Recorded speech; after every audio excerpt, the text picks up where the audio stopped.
Visual माध्यम पनि एउटा दरो माध्यम हुनसक्छ है भनेर जुन चाहिँ यो एउटा यो कञ्चनपुरमा जुन चाहिँ फिल्म डकुमेन्ट्रीहरू बनिएको छ र चाहिँ वास्तवमा यो डिस्क्रिमिनेसनका एउटा मेजर फ्याक्टरको रूपमा चाहिँ देखिएको छ। अब यो हामीले जति पनि रिसर्च गर्यौँ टुल्सको रूपमा हतियारको रूपमा चाहिँ लिएर गयौँ भने सायद चाहिँ अलिकति अझ राम्ररी उहाँहरूले बुझ्न सक्नुहुन्छ कि भन्ने हिसाबबाट हामीले यसलाई लिएका छौँ। यदि हाम्रो उद्देश्य एउटै हो भने अब यो हामी एकै ठाउँ बसेर छलफल गर्न जरुरी छ। एकै ठाउँ बस्दा अध्ययन र अनुसन्धानबाट आएका प्रमाणको आधारमा र त्यो स्थानीयतामा के खास किसिमका परिवेशहरू छन् त्यो परिवेशलाई कसरी परिवर्तन गर्न सकिएला भनेर हामीले छलफल गऱ्यौँ भने मात्रै त्यो छलफलबाट आएका विषयवस्तुलाई स्थानीय स्तरमा कसरी अब कार्यान्वयन गर्ने भन्ने बारेमा हामीले सोच बनायौँ भने क्रमशः समाजलाई बदल्न सकिन्छ। त्यो बदल्दा हामी आफै बदलिनुपर्छ। पहिले बदलिने भने हामी हो, हामी बदलियो भने हामीले समाजलाई गति दिन सक्छौँ, बदल्न सक्छौँ। खास यो कार्यक्रम गत वर्ष यति बेलातिर भइसक्नु पर्न्थ्यो। तपाईँ हामी सबैलाई थाहा छ कोभिडको कारणले हामीले अलिकति ढिला भयो र आजको खास कार्यक्रममा चाहिँ कञ्चनपुरका महिला दिदीबहिनीहरूले यो महिनावारीसँग सम्बन्धित विषयलाई लिएर एउटा भिडियो बनाउनु भएको छ। त्यो जुन चाहिँ टाइममा सरले हेरिसक्नु भएपछि केही कमेन्टहरू राखिदिनु भयो भने सायद चाहिँ राम्रो हुन्छ होला जानभन्दा पहिला। Tight. And the process was, as part of Dignity Without Danger, looking at menstrual stigmas and taboos, we want to listen to the local voices.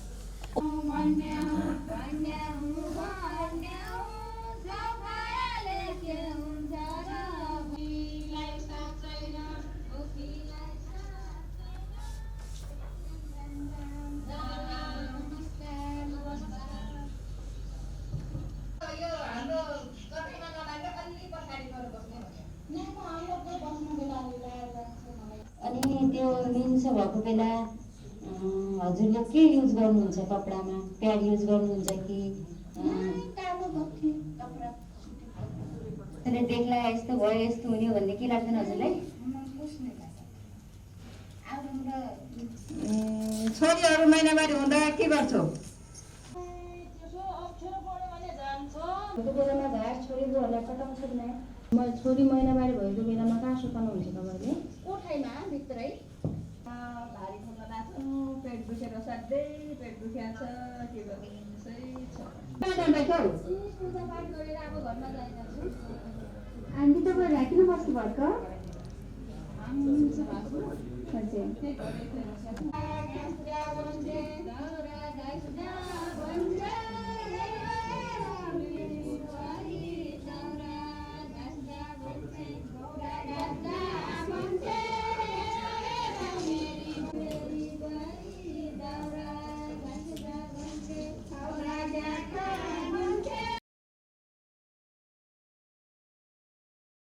Video हेऱ्यौँ होइन, हेरेपछि यहाँ बस्नुभएको सर म्याडमहरूलाई चाहिँ यसमा अरू केही जिज्ञासा भिडियो हेरेर केही जिज्ञासा छ भने उहाँहरू बनाउनेहरू अगाडि हुनुहुन्छ राख्नलाई मैले अनुरोध गरेँ। हाम्रो नेपालको दिदीबहिनी आउनु भएको छ, हामीलाई राम्रो छ, गर्नुहोस्, हामी गर्छौँ। महिनावारी भनेको राम्रो कुरा हो, हामीले यो कुरा गर्दा हामीलाई राम्रो हुन्छ।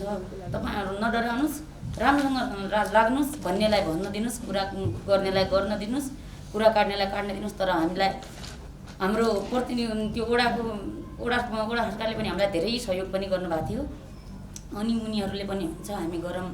पहिला त हाम्रो पीडा थियो, हामी गोठमा बस्थे, घर नजिकै थियो तर गोठमा बस्थे अनि हामीलाई धारामा पनि नदिने थियो।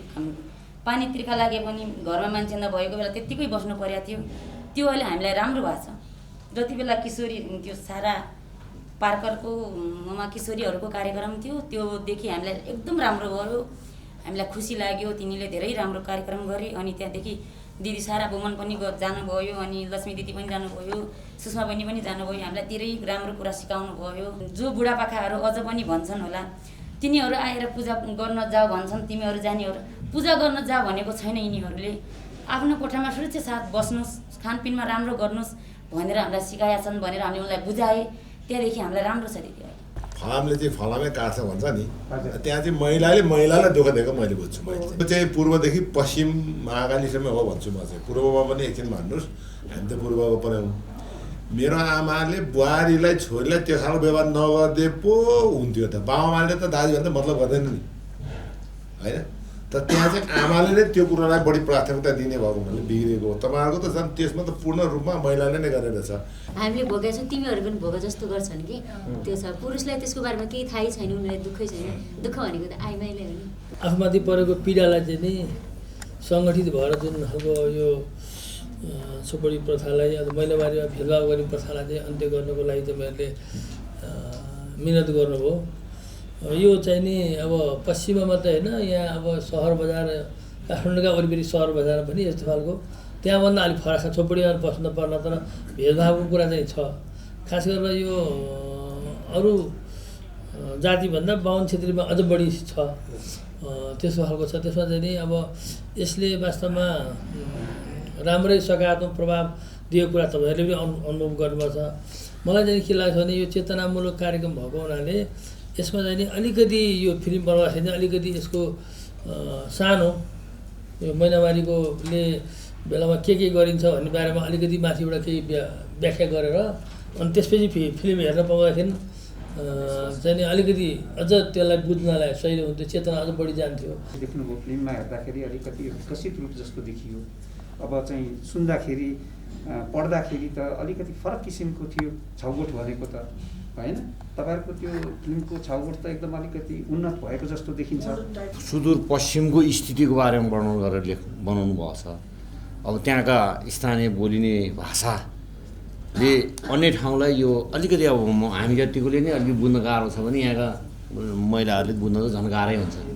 त्यसलाई तल चाहिने अब जस्तै अङ्ग्रेजीबाट जुन हुन्छ अब बनाउने डोनरले अङ्ग्रेजीबाट ट्रान्सलेट देखाएको छ, त्यसलाई नेपाली प्रचलित नेपाली भाषाबाट चाहिँ तल देखाउने खालको काम गरे अब अझ सुन्दर हुन्थ्यो एउटा। दोस्रो कुरो भनेको तपाईँ जस्तो एउटा ठाउँ विशेषमा त्यही चिज लागु हुन्छ भने त्यहाँका जुन सुदूरपश्चिमका मान्छेहरू चाहे पढ लेखेका हुन् चाहे मध्यम खालको शिक्षा पाएकाहरूले त्यहाँ बस्दाखेरि भोग्ने र त्यहाँबाट विकसित सहर भनौँ काठमाडौँ पोखरा जस्ता सहरमा आइसकेपछिका क्रमहरू अलिकति फरक हुन्छन्। समाज नै त्यो छ, समाजलाई नै बहिष्कृत गर्ला भन्ने ढङ्गको। त्यहाँका क्षेत्रीय ब्राह्मण मात्र होइन, यहाँका क्षेत्रीय ब्राह्मणमा त कति ठाउँमा त खानासाना त यहाँ पनि पकाउँदैनन्, कति कोहीले त पकाउँछन् पनि खाना बनाउनलाई। होइन भने एउटै रुममा चाहिँ भनौँ फिल्म हेर्ने घरमा बस्ने त्यो चाहिँ छ। अब यहाँका सानातिना चाहिँ भनौँ कमी कमजोरी लिएर प्रहार गरेर ठुलो कमजोरीलाई ढाकछोप गर्ने खालका कुराहरू पनि के गर्ने र के नगर्ने हाम्रो नेपाली परिवेश संसारको चाहिँ संस्थाहरूले पनि धारणा बनाउनु पऱ्यो। हेर्नुहोस् युरोपकै चाहिँ र अमेरिकाकै चाहिँ त्यो बेलाको चाहिँ व्यवहार चाहिँ हामी एकैचोटि यहाँ लागू गराउन खोज्ने ढङ्गले त्यो डोनरहरूको प्रभावबाट पनि धेरै जस्तो खालको चाहिँ कार्यक्रमले यसले चाहिँ के भने हाम्रो कल्चरले कसरी विकास गरेको छ र हामीलाई कुनसम्म एक्सेप्ट गर्न सक्ने हो हाम्रो सोसाइटीले, त्यो कुरालाई ध्यान दिनुपर्छ। सुदूरपश्चिमबाट यहाँ काठमाडौँमा बसेको थियो नि त्यही चिज पालना नगर्ने, जब सुदूरपश्चिम आफ्नो ठाउँमा गयो भने फेरि त्यही चिज गर्ने, यो ढोगी खालको प्रवृत्तिहरू चाहिँ छन्। यसलाई तोड्नलाई चाहिँ पनि आगामी दिनहरूमा त्यस्ता खालका चाहिँ भनौँ सानो सन्देशमूलक फिल्म बनाउँछ। घर घरको श्रीमानहरूलाई पुरुषहरूलाई पनि यसमा उतार्नुपर्छ। पहिला नम्बरमा चाहिँ पुरुषहरूलाई नउतारिकन हुँदैन, दुई रथको के अरे दुई पानाको भन्छन् होइन, पुरुषले साथ नदिकन केही सफलै हुँदैन। ल पुरुषले महिलालाई, महिलाले पुरुषलाई, अनि घरबाटै चाहिँ नि सुरुवात अब गर्नुभयो है, मलाई धेरै खुसी लागेको छ। यो चलन कसरी आयो, यसका सकारात्मक यो सुरुमा आउँदा यी सबै चिजहरू के छ भने लामो रिसर्चबाट प्रयोगमा आएका चिजहरू थिए। त्यो आउँदाको बेलाको उत्पत्ति हुँदाको कुरा के थियो र यसलाई विकृत रूपमा कसरी आयो। जस्तै त्यसमा महिलाले काम गर्नुहुन्न, पकाउनु दिनुहुन्न भने पछाडि सुरुमा उसलाई आराम गर्न दिइएको समय छुट्याएको थियो। त्यो बेला शारीरिक रूपमा दुर्बलता हुन्छ, सारा चिजले गरेर त्यो बेला आराम गरियोस् भनेर छुट्याएको। पछाडि यो श्रम शक्तिको खपत मान्छे नहुँदा काम त्यो गरिबी त्यो आर्थिक कारणले गर्दा काममा लगाएको हो। त्यो बाहिरी काम गर्नुहुन्छ अब किन उसलाई त भित्रको काममा त्यो बेलामा जुन पीडा हुन्छ नगर भनेर गरेकै थियो। तर त्यसलाई बिस्तारै त्यसलाई के हो भने एउटा समाजको विकासको क्रममा आएका विकृत कुराहरूले त्यसलाई लगेको कुराहरू पनि सँगसँगै लैजानुपर्छ। त्यसमा कति राम्रो पक्षहरू पनि छन्, तर त्यसमा बिग्रिया कुरा चाहिँ के हुन् र त्यो डाइट खुवाउने कुराहरू छन्, ती चिजहरू त पहिले पनि थियो नि। कुनै पनि र यसमा तपाईँहरूले हामी दिनुपर्ने यो अभियानमा हिँडेका धार्मिक अभियन्ताहरूसँगको आउनु पर्यो। उहाँहरूले खोज गर्नुभएको छ नि, हिजो कुन चलन थियो अहिले कुन चलन छ, कहाँ बिग्रियो भन्ने कुरो त यो छुवाछुतहरू भन्ने त सुरुमा थिएन नि त। यो त पछि विकास भएर आएको हुँदा यो बिचमा आएका कुराहरू हुँदा यी चिजहरूलाई पनि हामीले चाहिँ सँगसँगै लानुपर्छ। र सँगसँगै यो स्टोरी गर्दै लाँदा चाहिँ सक्सेस कथाहरू समुदाय कुन समुदायमा आर्थिक अवस्था के छ, जस्तो आर्थिक अवस्थाले पनि डिपेन्ड गराएको छ। अलिक गाउँमा दलितै भए पनि सफा सुग्घर छ, धनी छ भने त्यसलाई लगेर राम्रो ठाउँ राखेको छ त्यही जातको मान्छे, क्षेत्री भए पनि त्यसलाई लगेर छेउमै राखेको छ, बाहुन भने छेउमा राखेको छ। तर गरिब भयो भने मतलब सफा सुग्घर हुने खाने हो भने ल्याएको छ भने त यसको मूल जड त आर्थिक नै हो नि। अब हामीले सुन्दाखेरि छगोठ भनेको त चुने ठाउँ, एकदम फोहोर भएको ठाउँ त्यस्तो भनेर सुनेका थियौँ। तपाईँहरूले फिल्म बनाउनको लागि त्यस्तो बनिएको हो कि, या तपाईँहरू चाहिँ बढी उन्नत भइसकेको हो कि, र यो डोनरहरूले गर्दाखेरि यो भएको हो कि भन्ने एउटा चाहिँ उत्सुकता थियो। अर्को कुरो चाहिँ कतिपय कुराहरू तपाईँको चाहिँ हामीले त्यहाँ गर्दाखेरि र अनि तपाईँहरू यहाँ बाहिर आउँदाखेरिको अवस्थामा फरक के हुनसक्छ। यहाँ चाहिँ सबै कुराहरू गर्ने, बाहिर त्यहाँ चाहिँ तपाईँको केही पनि नगर्ने, अर्थात् चाहिँ त्यहाँकै अवस्थामै बस्नुपर्ने, चाहे त्यो पिएचडी डक्टर होस्, चाहे तपाईँको धेरै पढेको होस्, तैपनि छाउगोठमा अझै पनि छ होला कि छ कि छैन, त्यो पनि यहाँहरूले प्रश्न गरिदिनु भन्दाखेरि राम्रो हुन्छ भन्ने छ। जस्तै यसमा धेरै जसो छाउ महिनावारी भयो भने खेतकै काम गर्ने देखाइएको छ क्या। स्कुल जाने चट्ट त्यो भएको भर्खर भएकोलाई पनि स्कुल गएको त्यस्तो सुधारहरू मलाई एउटा याद छ। हामी पढ्दाखेरि त्यति बेला त धेरै हाम्रा फुपूहरूले अरूहरूले गर्दाखेरि धेरै गाह्रो थियो। तर यहाँहरू अहिलेको चलनमा त आमाले सबै युज गरेको छोरीलाई ट्याक्कै भनिदिइहाल्छ प्याड लगाउने कुराहरू होइन। त्यसले गर्दा अहिले प्याडको पनि आइरहेको हुनाले त्यसलाई पनि जोड्नुपर्छ, तालो सफा तालो अथवा होइन जोड्नु भएको छ त्यसलाई। त्यति बेला के थियो भने जस्ट अब हामीहरूभन्दा अगाडि 12वटा केटी 2 लाइनमा बस्नुहुन्थ्यो, 6 जना त्यसको पछाडि थियौँ। अनि मध्यान्तर भएपछि एकजना उठ्दै उठ्नु भएन। त्यो मध्यान्तरको भएमा त चिया खाना जाने उफ्रिने खेल्ने हो। पछि गएर बिदा भएपछि जानुभएछ। त्यसपछि त्यहाँ केटाहरू उठपट्याङ त्यहाँ हेर्दाखेरि रगत लागेको। अनि 1 हप्तासम्म पनि आउनु भएन उहाँ। हो त्यसले पढाइमा दियो नि, त्यसले आखिर त त्यो प्राकृतिक नै हो। त्यसलाई अलिकति जोड्नु पर्ने हुन्छ। र के हुनुपर्छ भने त्यहाँ ठ्याक्क मान्छेहरू आएर जस्तै इन्डिभिजुअल एउटा पर्सन भिक्टिमको रोल पनि हुने भयो, त्यहाँ उसले बुझेको कुरा, र फ्यामिलीको रोल हुने भयो, त्यसपछि कम्युनिटीको हुने भयो, र पोलिसी लेभलमा काम गर्ने र गभर्नर लोकल गभर्नर्सकै कुरा गरौँ उहाँहरूको त्यस्तो खालको अलिकति देखाउन सकिन्छ कि।